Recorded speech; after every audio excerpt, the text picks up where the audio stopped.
Today we'll be talking about emotional intelligence in design, um, focusing on the skill of empathy.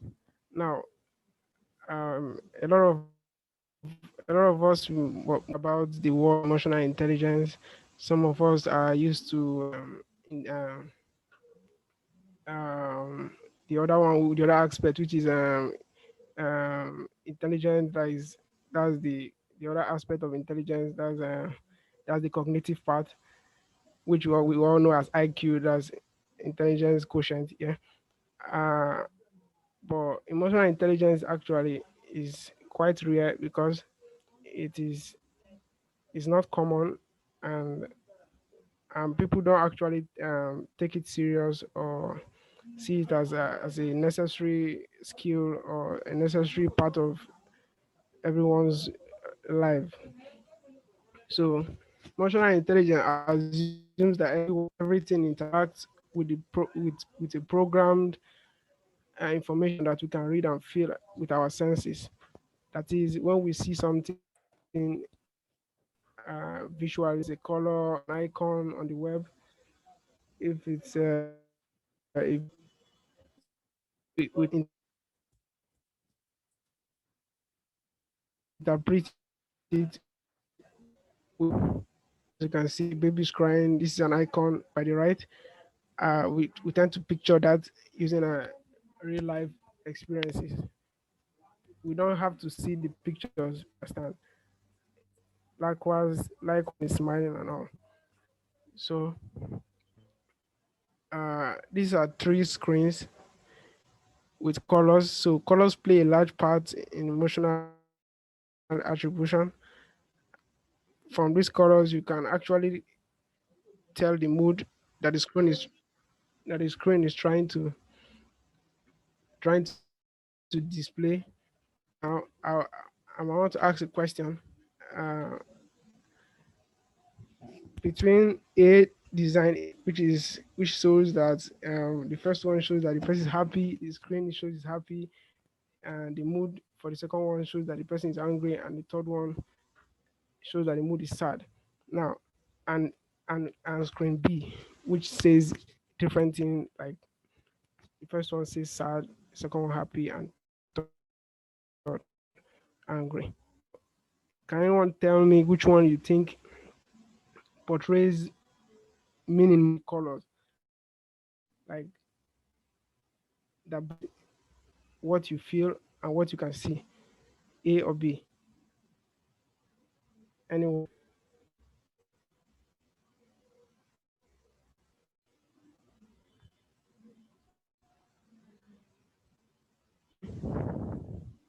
Hello, can you hear me?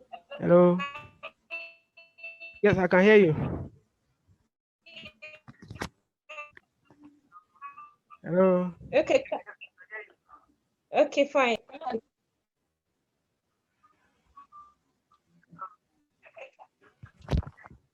Yeah, I'm asking.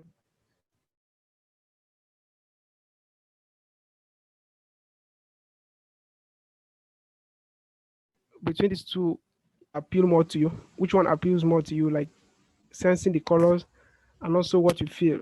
You can see the screens and you can feel the colors, and then you can tell which one you think actually depicts the right emotion, A or B. I just want to know what you feel. Doesn't matter if you're wrong or right.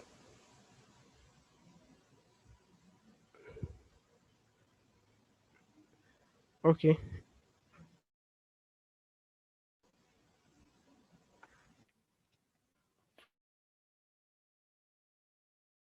From the visual sense, we can get more meaning with design A. Why? Because when we are happy, kind of bright, like the color yellow is bright enough to depict that, while red shows a kind of dull mood or aggressive. I will put it aggressive.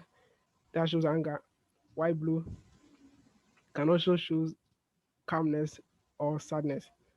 So, but for this one, it's literally the opposite.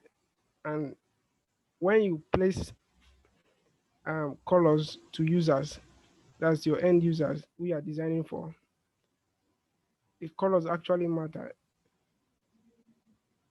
When you show them a kind of design with a yellow background, and then what you, what they are actually seeing is something that is not matching to the color, they tend to feel they are not safe in their environment. That's how colors actually um, give meaning to users. Okay, that's one for that. The ability to use your emotions in a positive and constructive way in relationship with others. So that's what emotional intelligence is about. Is the ability to use your emotion in a positive and constructive way in relationship with others. How are you treating other people? How are you how are you affecting them? Is it positive or negative? What's your relationship with them? Are you trying? Are you keeping? Are you trying to? Are you conscious of that relationship you have with people? Are you are you are you seeing things beyond just the logic aspect, which is just you meet someone for the first time, you just shake hands and you do business immediately, and then that's all. Is there a kind of continual relationship? Is there something that you guys are gaining from each other? Is there a way you dress or you portray yourself that feels right to the other person, or is there a way the person dresses that you kind of like, or you kind of attract attracts you more to that person? So emotional intelligence is the ability to understand and express your emotions to meet the requirements of day-to-day living, learning, and relating with others. This is by Daniel Goldman. Many call this innate ability being able to read people. Yeah, like I said, uh, people are fond of um, taking emotional intelligence as a skill of being able to read people. Just people with high emotional intelligence tend to be very good at building relationships and have prominent places in the society, circle, or community. So, if you are someone with a very good emotional intelligence, you tend to know when someone is sad, you tend to know when someone is happy, and you adjust your mood to fit that person's mood.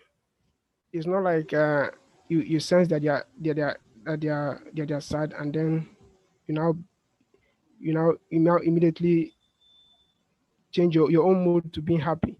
It doesn't work that way. You have to come to their level that's being at the same level with them, then gradually changing their mindset to being positive. That's how emotional intelligence works. Those with emotional intelligence may be prone to their lives, may prone to live their lives with anxiety, disconnect, or exhibit disruptive behaviors. Those without emotional intelligence now. Now, some people are just naturally intelligent, but they don't actually factor the fact that emotions actually work uh, with people. They tend to do things based on intelligence. They see as logic. Everything is logic to them. You are designing something, and then you don't take into consideration the color you are using, the kind of icons you want to use. Are you even putting icons at all? Uh, Things like the kind of visual image you place on your designs, they actually play a lot in this. Yeah. So like I said, the brain, which is the cognition part, plus our emotions, which is our heart. I can put it that way. Literally, our heart all sum up. When you add them together, both of them gives you emotional intelligence. So emotional intelligence does not just come with you um, being intelligent alone. It doesn't just come with you being emotional. You can be emotional and not being emotionally intelligent, because being emotional, you can make mistakes. You won't be able to tell the difference between this feeling and this feeling. But when you add two of them together, which is your sense and your emotions, you get the right combination. So moving on, emotional intelligence is seen in things we design. We can provide the same steering mechanism through effective design, positive emotions, helpfulness, empathy, education, friendly, and guidance. Like I said before, any way you want to, anything you are designing actually anything, literally anything you are designing, is is portraying an emotional aspect to people. It's kind of giving people an emotional sense. So be always be conscious of whatever you are designing. Be conscious of the color you are using. Be conscious of the materials you're adding. Be conscious of the kind of you have to know the whole scope of what you're designing for first. So that understanding alone will lead you to being helpful, empathetic, educational, friendly, or being like a guidance. Now, products and brands can act as avatar to help build, guide us through decision making process. Products and brand, like I said, you see the Coca-Cola brand now, or the Amazon or the Apple. So uh, those brands alone, once you hear of Apple, you kind of feel um, it gives you a kind of feeling that is different, simple, attractive, beautiful, and smart. So that they have portrayed this over the years with their designs. So Apple cannot just come one day and then just automatically change the way they do their designs. Instead, they are going to build on it, improve on their existing brand, which they are doing every day. Now, the same thing for Android. Now, when you see an Android, you don't think of beauty, you don't think of simple. All you think of is like machine, complex, um, heavy, or you kind of see it in a way of, let me put it as classic cars and simple cars. Yeah. So you or automatic cars and manual cars. So that's how I put it. Apple goes like it's like automatic, and um, Android is like the manual. So that's how people actually picture it mostly. Even a well-designed graphics can provide navigation and propel a user through a complex website. Yeah. When you see a site like this, uh, what comes to your mind is, wow, I think this site will be easy to use. It actually tells me what I can do with on Egg Shop. I can place reservations. I can do. Although there are many things you can do on this site. In fact, some people, uh, if it wasn't designed like this, some people will say it's complex because of how the menus are, or how everything is placed. But because of the way they did it, it looks friendly, looks attractive. It lessens the complexity. It looks simple now, but take away the visuals, and you see something else. So just picture that. We see a great variety of emotional intelligence in animal and nature. Everything from dangerous predators, wildfire outbreak, and destructive winds. We have been programmed over thousands of years to understand the hidden meanings and behind things. The very survival of our species have been dependent on learning which natural phenomenon to avoid and which to seek. Now, when we see something that is strange and wild, we tend to run away. But when we see something that is friendly in nature, I'm talking about in nature now, like in your environment. For example, you see a snake, or you see a fire burning, or or you encounter like an arm robber in a park or something. There's a kind of feeling you feel that is kind of strange and weird. You become you become scared, and that's mostly what how people interact with most of our designs. Sometimes, like for example, we see a sign up for a product, and then they ask us to try 7 days for free, and then we proceed, and then we see a part where it asks us for our card details and stuff like that. Majority of us, when we see screens like this, the second screen, we are done. Like that's the end of the whole process. We just quit the site and look for an alternative. So that's basically the way we feel about sites like this. It doesn't change because we are used to things being, will I say, free, or we are used to things being friendly and not dubious. Like sometimes we think that if I put my card details now, like very soon my money will go. I will not even know that I registered for something just to test it or something like that. You get, so we kind of scare away from things like this.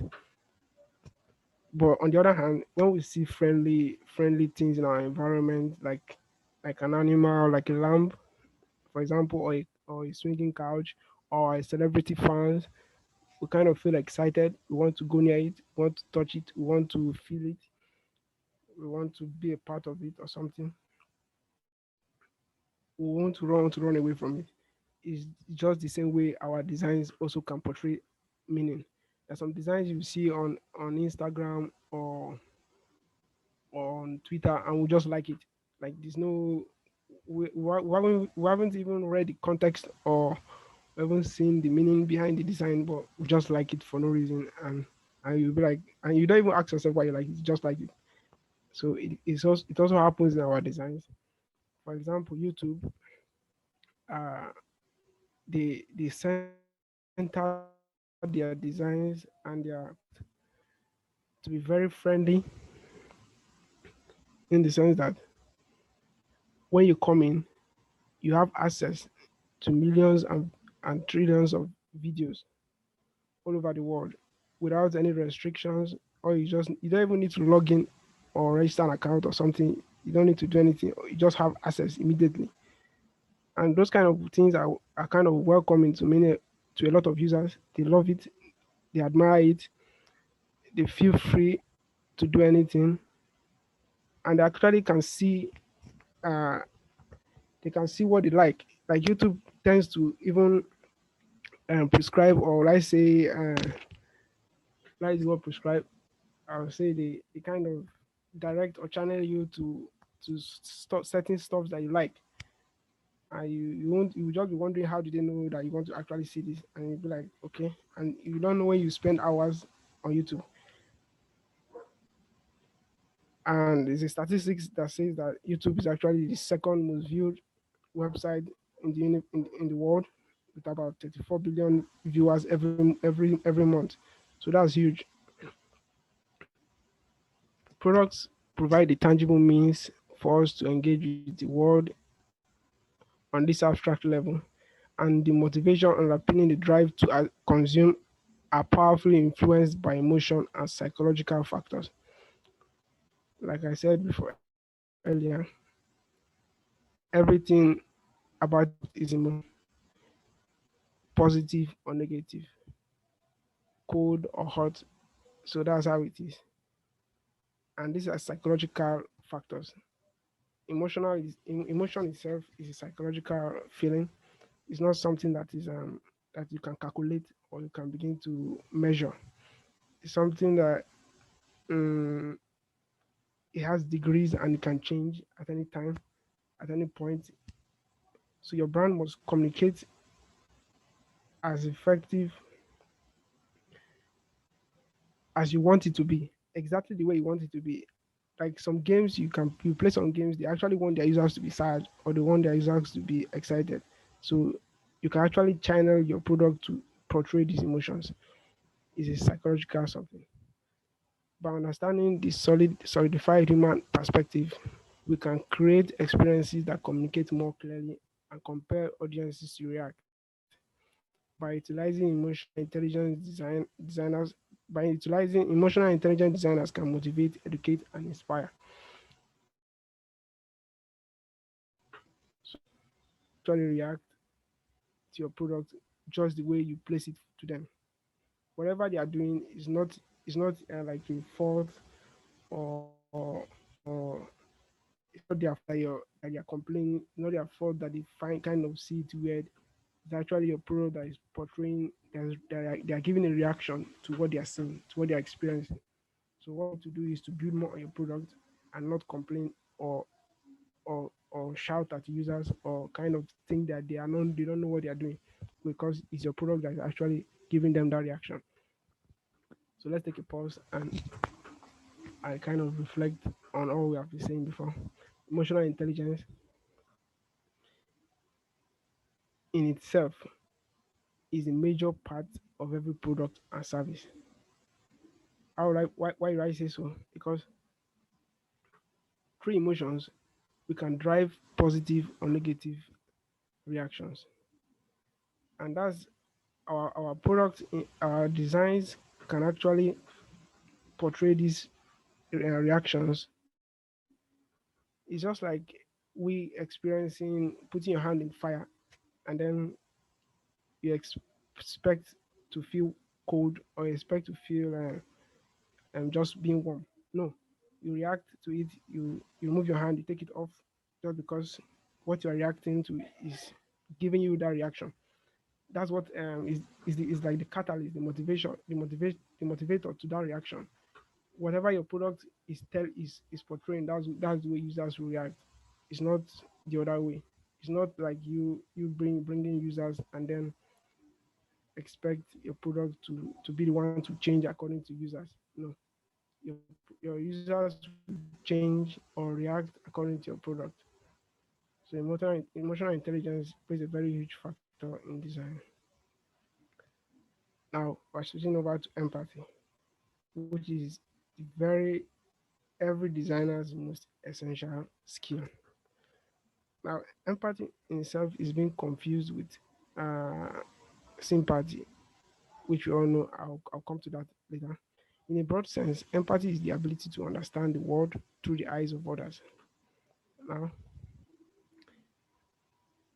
imagine you are building an application or you are trying to design something that users will, for example, Please, I have a like a question. sport. eh, okay, I have a question. okay. You can ask your question. Okay, You thank can ask you. your question. Okay, thank you. So one of the things I noticed that even on our platform, on people online platform, people have been reacting like Okay. let's say negatively when it comes to like signing up, signing in, because I've gotten a lot of people saying that they have problem with their password and it has been so difficult for them to log in and sign in. In such situation, how do I cope with how do I use emotional intelligence to build the platform for easy accessibility? Okay, that's a very good question. I actually experienced that, but Wow. uh, I actually what I feel is something that can be improved on. Yeah, there's nothing that cannot be improved on. It just depends on how you take it. Now, this is what you're going to do if you want to improve favored online. Uh, you have to sit down with users, but before that, you have to understand the way other platforms do their own. That's before you sit down with users, which I'm coming to. So I think the favored online is kind of similar to I don't know. I don't think there's a competitive brand with favored online. I don't know yet. Is there any? Please, I want to know. I'm thinking of Udemy or Coursera and the rest. No, there is no. Yeah, it's like Coursera and Oh, Udemy because what we do is also online courses, and then we also have network for people okay. to join, and just like this training that we're having, it's free training. So we're having series of Yes. free trainings in addition to, let's say that you being a designer now, Okay. a graphic designer needs to understand the emotional aspects. Look at what you're telling us right now. So it's part of the things that we intend to Exactly. like keep developing tech professionals, and we do not even intend to make it a Yep. paid version.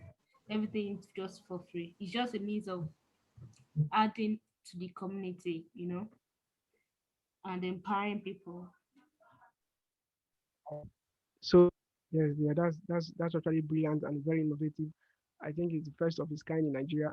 I haven't heard of any such that combines all these features together.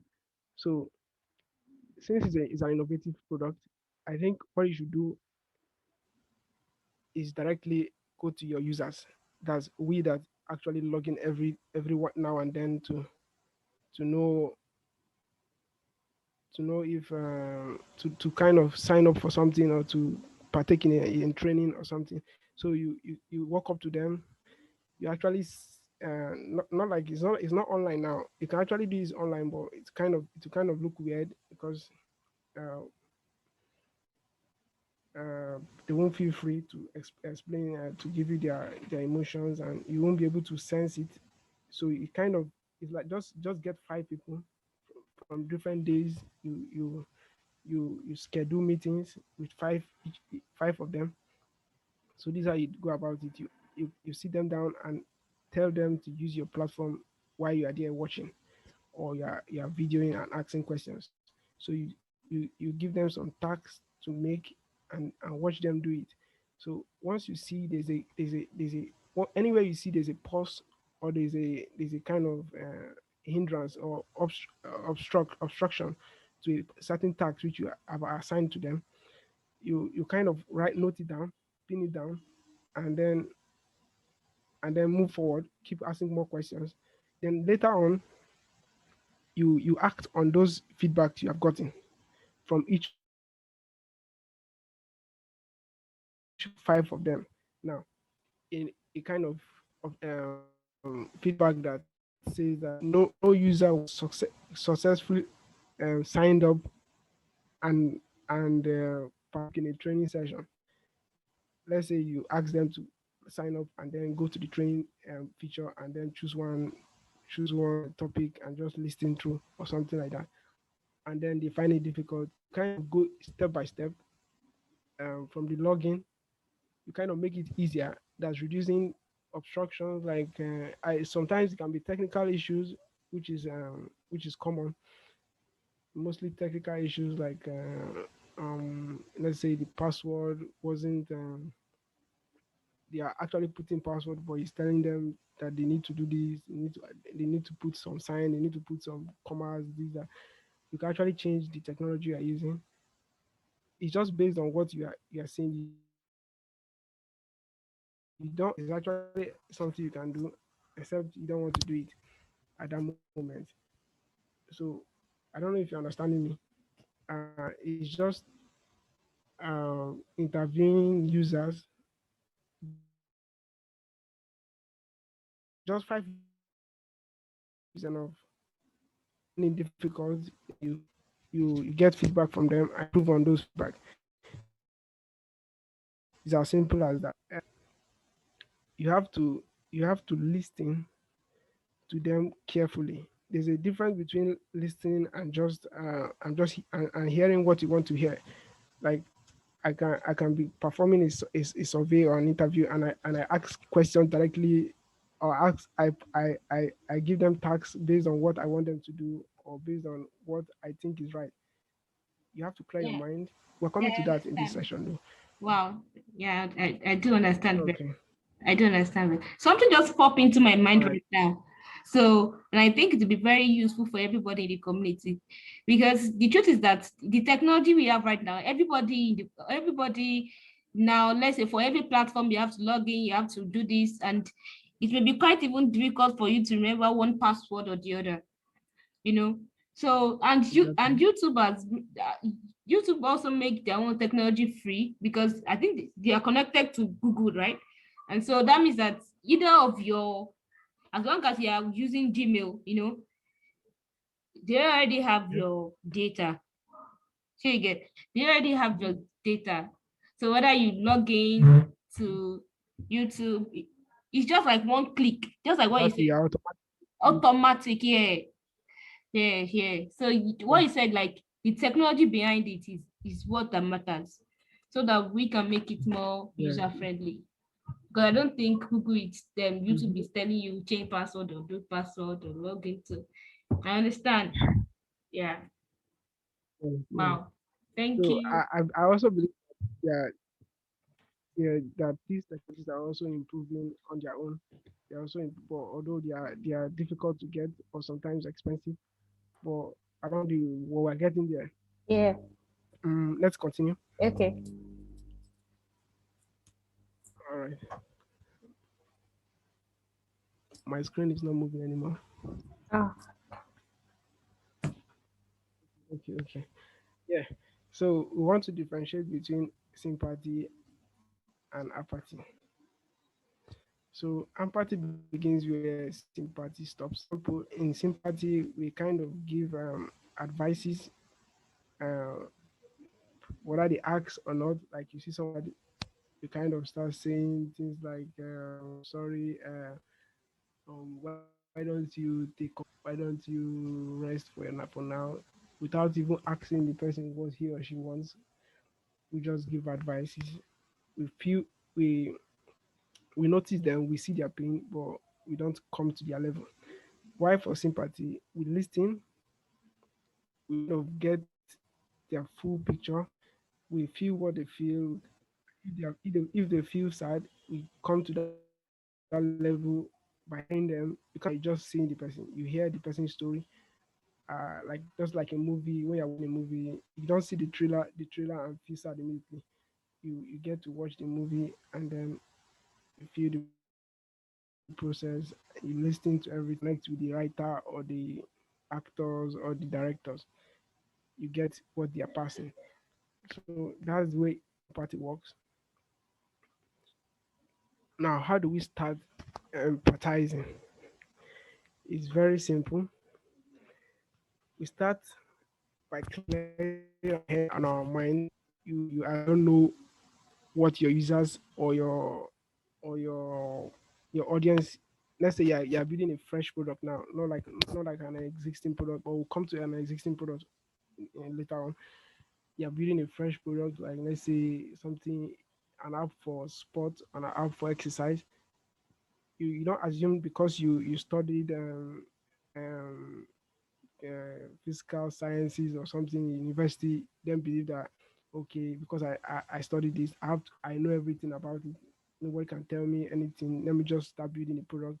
I just need developers. I just need people that can code. I just need people that can market, and that's all. No, you have to clear your mind without judging. You ask questions around. There are a lot of people you can ask. You are building something for sports. You can ask people that actually um, go for gymming weekly. You can ask questions to people that use sports platforms like webs apps for running or for jogging. You can go back to journals, newspaper articles, books. So you remain curious. You don't rely on your own knowledge or what you think you have documented before. So that's the first step. You clear your mind. Secondly, you conduct interviews with empathy. Now, this interview are in two phases. Is a stakeholder aspect of it and there is a user aspect of it. Stakeholders, I mean, these are people that they are going to be facilitating your product. People that, let's say, like for example, I'm working on a project currently, and then we have stakeholders in government or non-governmental organizations. Is actually an electricity project. For now, we we we that are actually um, coming up with the product, we don't have ideas.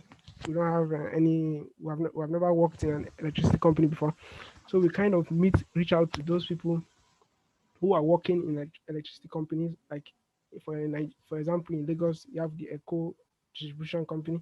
We reach out to their managers, to their team leads or design leads or product leads or managers or something. We schedule meetings with them, let them give us like if we are actually solving the right problem or not. This is the first part because once you miss this, you have actually gotten the entire product. So after you meet up with your stakeholders, you you reach out to users, which will be people that are in the community that you think will be a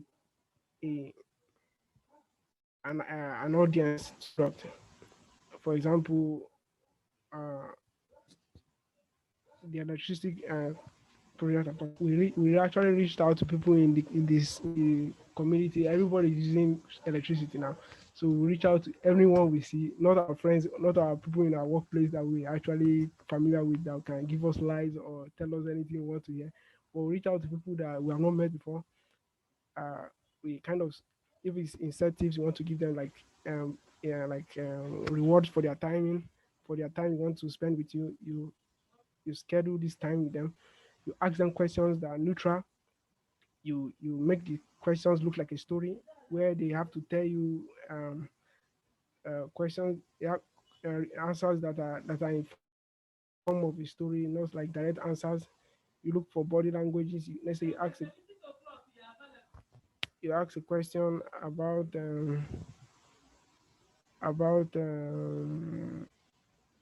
how they feel currently, and they begin to ask you. Let me rephrase the question. Let's say I ask a question: how will you solve, and if you are provided with a product where you can address your electrical and power faults around you, how will you feel about it? Will you love it? Stuff like that, and they begin to tell you stories about if they have used the platform before that is similar, if they have done this, if they have done that. You avoid questions that yes or no, so you learn more about them. In that way, you're being emotions, you're getting to the way they think. You're getting a broader picture. That's how I put it. So and you evaluate which is the interview aspect. You get more data, more resources. You can actually create a persona. A persona is like uh is like that's the way you can see it on the screen. It's like a document that says more about your user. Let's say you test about 100 users. Your persona you can add everything to one. Now you get you capture their interest, everyone interest, and you merge it to a common interest. You capture their environment, what kind of devices do they use? Are they tech? Are your users, your expected users, are they tech aligned people? Are they mobile users? Are they desktop users? You capture that. You list their needs. What do they need? Do they actually need a product that can solve their problem? Are they actually in need of this product? You capture their behaviors as well, their drives and their goals, and you map out the scenarios like in uh, a kind of like a story, a short story. You write it down below somewhere. That let's say a scenario can be like John. John. John has been working in the oil industry for over 14 years. He needs he ne- and and he has never. He's wondering why how let's say we want to introduce an electric car or something, and then John is trying to figure out is going to be how his work is going to be if electric cars start coming in, if it's going to be if the oil industry is going to remain for long or not. Kind of curious about that. He's scared. You kind of map out scenarios like that. It all it all helps in capturing these emotions. Yeah. Finally, or the next stage, you communicate your findings with the team members as you get them involved. Now you show them recordings, videos, or data. Now sometimes some people of doing this research or doing this empathy findings, empathy mapping themselves, they kind of do it on their own, secluding their teams, all in the name of job role or title or something like that. You say this is my title. The developer guys are not meant to be doing this. Are not meant to see this data. All they need to see is just the document, which is which is wrong because everyone is supposed to be acting alongside in this. Everyone is supposed to capture these emotions. The developer actually knows what technology to use to to to to to visualize or to bring this solution to life. They know everything, and the marketing guys know who to reach out to. They know how to how to communicate with their users. So you kind of bring them in. Let's say you are conducting a survey now. You let them come on and come on, um, just to watch it, or to ask users questions if they want to. This kind of makes the team, everyone in the team, to be thinking in the line of being emotional with your users. Now, we all know the importance of being emotional with your users, being connected with them, because once you are connected with your users, once you capture their emotions, you know how to solve their problem. It's not, there's no two ways about it. If you don't know their emotions, if you don't know how they feel, you can never capture their their needs and provide a solution. But once you capture their needs and their emotions, you can be able to 100, I would say 100% to 90%, give them a beneficial solution. So that's the way it works. You have to communicate with your team. You have to let them in. You have to bring them on board with whatever you are doing as a designer. Empathizing with your users gives you access to knowing what to stimulate them emotionally and provoke them to engage with your product or service. Like I said, once you connect with them emotionally, you kind of uh, you kind of you have paved the way already. You have gotten access to whatever it takes for you to give them a loving and a useful product or service. For example, let's say YouTube now. They must have YouTube actually pay a lot of money and invest a lot of time and resources on user research and testing and usability testing, conductive testing, and user center designing. They want to bring their users to they involve their user in whatever they are doing. So that's how you get to know. They kind of use technology to understand uh, how users will actually feel if you recommend videos that they can see, if you recommend clips that they would like to see. Before, I'm sure they were just wondering, like, let's just be giving them everything. But as soon as they are done research and everything, people want to actually see what they want, to be reminded of what they love. They don't want to just come to YouTube and be seeing wrestling when they like fishing or they like something else. So this is when emotions and user research joins with technology. The technology just has to change, just has to fuse into users' wants and likes. It's not about so it all it all works with money too. Yeah, it's actually expensive to work in this line, because uh, to capture users' data and to know what they feel and all is very expensive.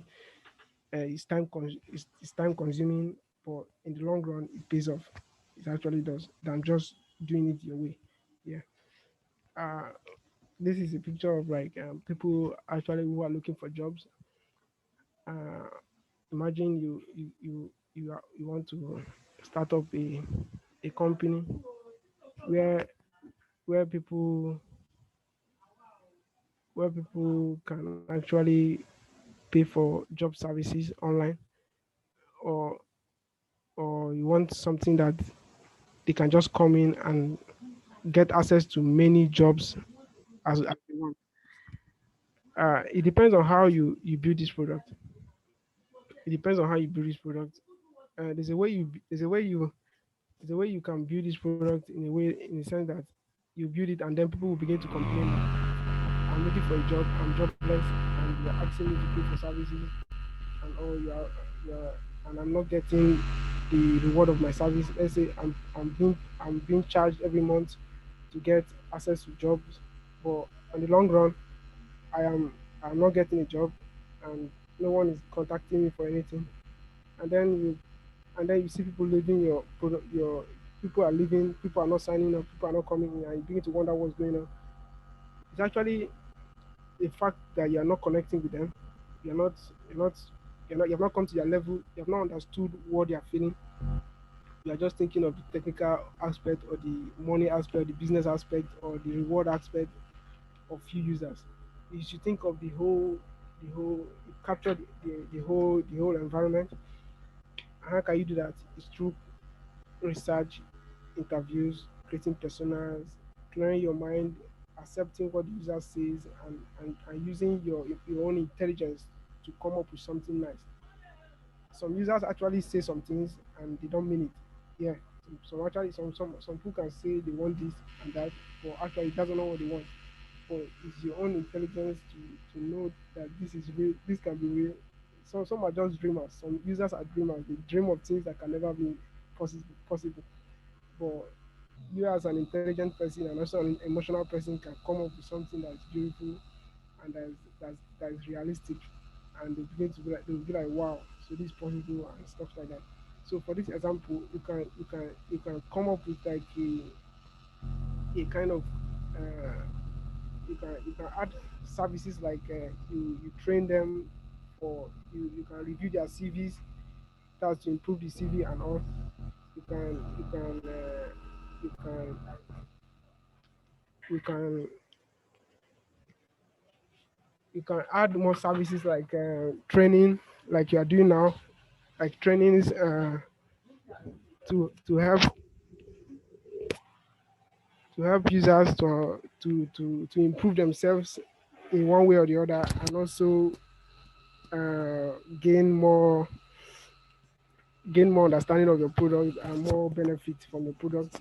Like once they are developing themselves on the other hand, and they're applying for jobs, they eventually will get one.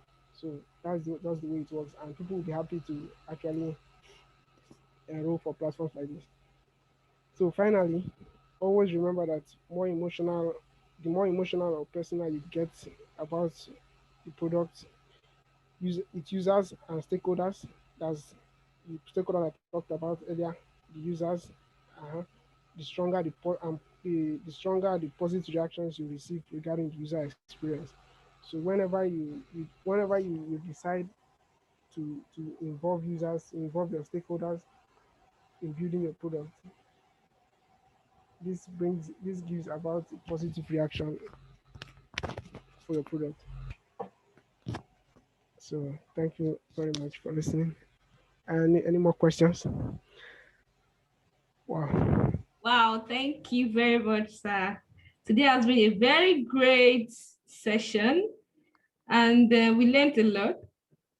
And I would love to do a little recap just for Isaac Okowo Kere. I think he has been finding it very not that easy to join because he came earlier.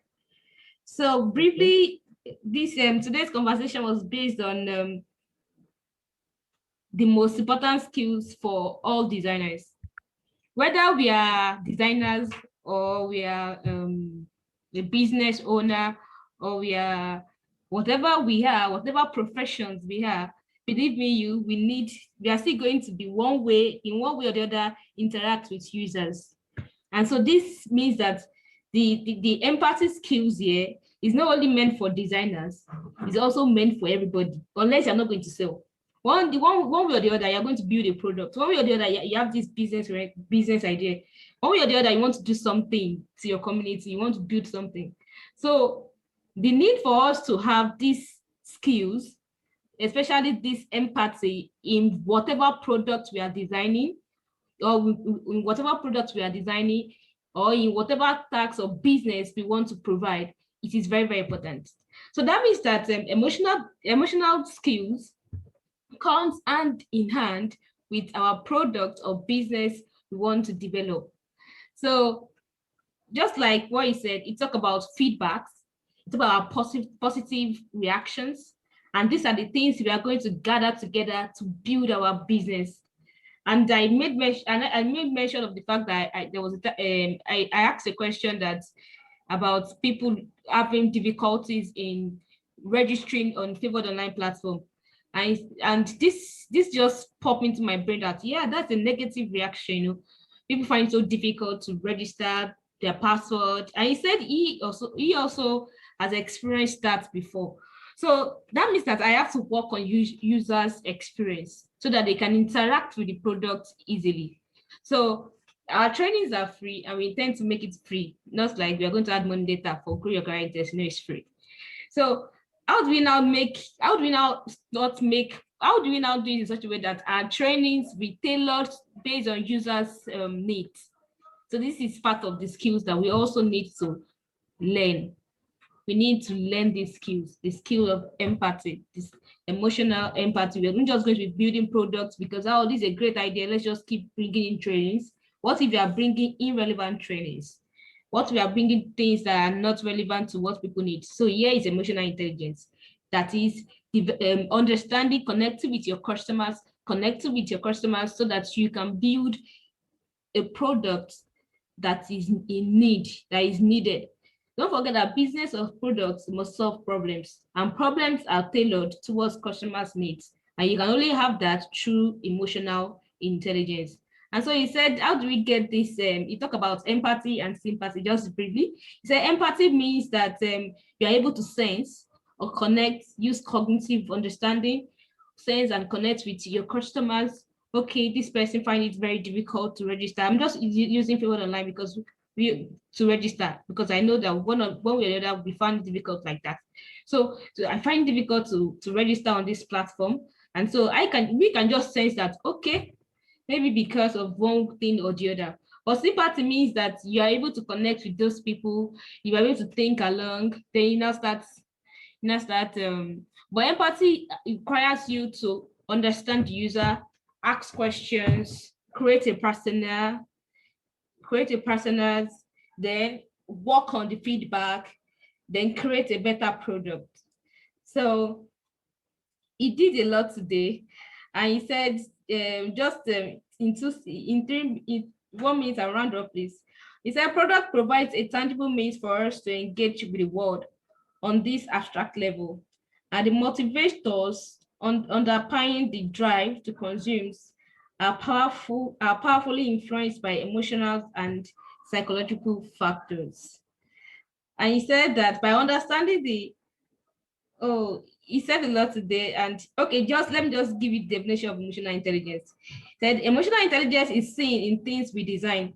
We can provide the same steering mechanism through effective design, positive emotions, helpfulness, empathy, education, friendly, and guidance. Yes. So products and brands can act as avatars to help guide us through decision-making processes. Even a well-designed graphic can provide navigation and propel a user through a complex website structure. You see, so that means that it is more than the design in this regime, in this tech world. It is more than the idea. We have moved from the evolution of idea stage. We are now into customers. Like if you are smart, you're able to understand what people need, you'll be a billionaire in this world, in this tech age, because you will tailor your product based on customers' feedback, and this can be done through emotional intelligence. And so he has helped us today, and of course I'm going to